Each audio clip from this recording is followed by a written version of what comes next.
ऐसा कहा जाता है कि if wealth is lost nothing is lost, if health is lost something is lost, and if the character is lost everything is lost. Bharat एक आचार प्रधान देश है। भारत में हमेशा आचार को ऊंचा स्थान दिया गया है।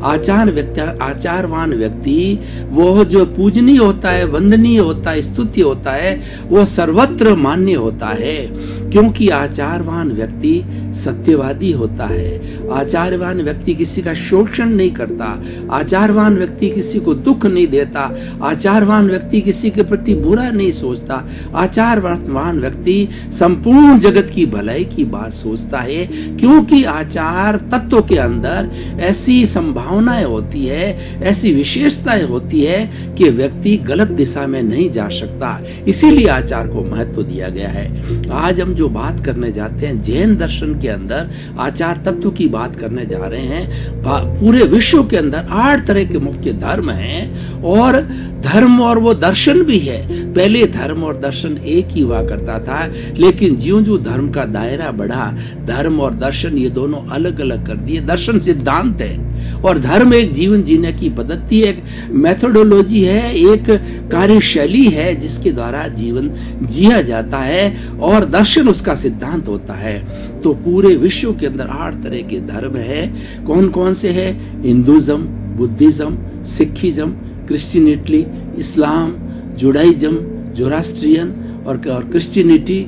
और इस तरीके से ये 8 धर्म जो है हमारे विश्व के मुख्य माने जाते हैं। उसके अंदर जैन धर्म भी एक महान धर्म में से आता है, और जहां कहीं भी अहिंसा की बात विश्व के अंदर उठती है तो जैन धर्म का नाम सबसे पहले आता है, क्योंकि जैन धर्म की धुरी में, जैन धर्म के केंद्र के अंदर अहिंसा है, और अहिंसा भी कैसी?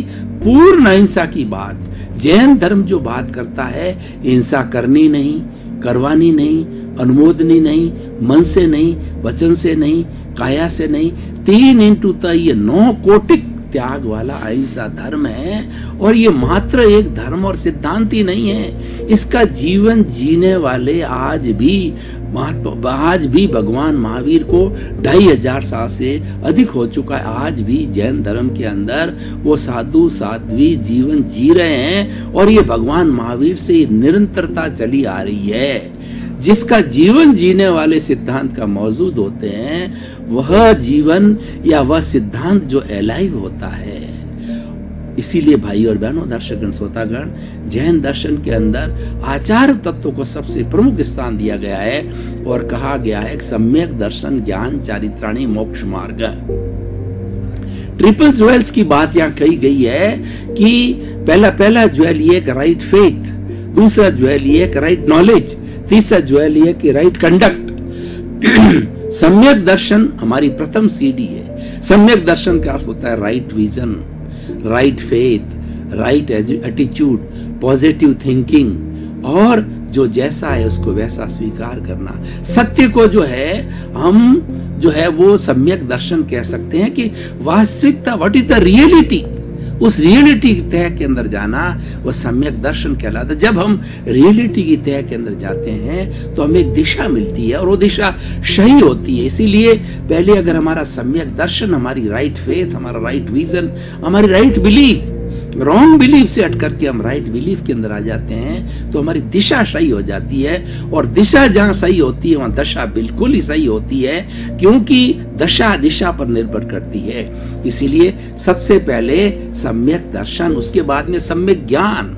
हमने किसी चीज के बारे के अंदर एक उसका एटीट्यूड देखा, उसका विजन देखा, उसके बारे में उसकी फेथ का पता किया, उसके बारे में उस धर्म दर्शन का, उस विचार का, उस फिलॉसफी का, और उस चीज का जो है हम विस्तृत ज्ञान करते हैं। जैन दर्शन में अहिंसा फिलॉसफी है, जैन दर्शन में आत्मा की फिलॉसफी है। जैन दर्शन ये कहता है कि हमारी अशुद्ध आत्मा बद्ध आत्मा है, और उस बद्ध आत्मा के ऊपर कार्बन शरीर, जिसको लिंग शरीर कहते हैं, कॉजल बॉडी कहते हैं, ये जन्म जन्मांतर से ये पौद्गलिक जो है कर्म शरीर इस आत्मा के साथ में फेविकॉल की तरह लगा हुआ, इसको अलग करना, दोनों सच्चाई है, पुद्गल भी सच्चाई है और चेतन भी सच्चाई है। दोनों का जो मिश्रण है वह शुद्धि पैदा करता है। इसीलिए बद्ध आत्मा है, और बद्ध आत्मा को शुद्ध करने के लिए जब इस कार्बन शरीर को अलग कर देते हैं, तो अलग करने के बाद के अंदर ये पौद्गलिक तत्व है पुद्गल के साथ मिल जाता है, जो हमारा शाश्वत तत्व पुद्गल है उसके साथ में जाके मिल जाता है, और चेतन तत्व प्योर होकर के सिद्ध बुद्ध और मुक्त हो जाता है, निर्वाण की अवस्था को प्राप्त करता है। ये जैन दर्शन की थ्योरी है। लेकिन विधि क्या हो, इस कार्बन शरीर को, कॉजल बॉडी को हम किस तरीके से जो है शुद्ध आत्मा के साथ कैसे अलग करें, उसको अलग करने के लिए आचार तत्वों को बहुत स्ट्रांग बनाया गया है। और आचार तत्वों को स्ट्रांग बनाने की दो तरह की जीवन पद्धति जैन धर्म के अंदर बताई गई है। कुछ ऐसे लोग होते हैं जे कम्मे सूरा से धम्मे सूरा, जो कर्मवीर होते हैं वही धर्मवीर होते हैं। धर्मवीर ऐसे होते हैं जो महाव्रत का पालन कर सकते हैं, वो एक पूर्ण परमार्थ का जीवन जी सकते हैं, वो महाव्रती कहलाते हैं। लेकिन हर व्यक्ति उस योग्यता का नहीं होता, हर व्यक्ति उस सामर्थ्य का नहीं होता। तो भगवान महावीर ने जो एक दूसरा रास्ता सामान्य व्यक्ति के लिए, लेमैन के लिए, ग्रस्त के लिए एक रास्ता निकाला, क्योंकि भगवान तो करुणा के सागर है, वे हर एक का कल्याण करना चाहते हैं। भगवान महावीर कहते हैं कि हर आत्मा के अंदर मोक्ष जाने की योग्यता है। एक छोटा से छोटा कीड़ा मकोड़ा है, वह भी पुरुषार्थ करे तो वह भी मोक्ष जा सकता है, क्योंकि उसकी जो भीतर विराजमान शुद्ध आत्मा भगवान वो एक समान है, जो 84 लाख जीवा योनि, वो कीड़ा मकोड़ा इसीलिए बना है क्योंकि उसने इसी तरह के कर्म किए हैं, उसके साथ ऐसा ऐसा कॉजल बॉडी है, लिंग शरीर है, कार्बन शरीर के कारण वो कीड़ा बनता है। लेकिन जो भीतर मुख्य तत्व, चेतन तत्व, आत्मा सबका एक सा है, ये मुख्य बात होती है। तो अब देखिए, अणुव्रत और महाव्रत दो धाराएं बनी। आज हम जो है उच्च आचार तत्वों की बात करते हैं, तो महाव्रतों की बात करते हैं। महाव्रतों के अंदर कोई भी रिलैक्सेशन नहीं है, उसके अंदर कोई भी छूट नहीं है, उसको 100% पालन करना पड़ता है। तो इसीलिए वो महाव्रती का जीवन बिल्कुल अलग जीवन होता है, वो साधु का जीवन होता है। जैन दर्शन के अंदर साधु उसको कहा जाता है जिसके घर नहीं होता, जिसके रसोई नहीं होती, जिसके संबंध नहीं होता, जिस माँ की कोख से जिसने जन्म लिया, जो उसका बाप होता है, वह भी साधु चर्या पालन करने के बाद कहता है कि संसार पक्ष मेरे पिता है, संसार पक्ष के अंदर मेरी माता है, क्योंकि कोई संबंध नहीं होता। जैसे वसुधैव कुटुंबकम के सदस्य बन जाते हैं, संपूर्ण विश्व के लिए पूजनीय होता है, संपूर्ण विश्व, संपूर्ण धरा उनका परिवार हो जाता है।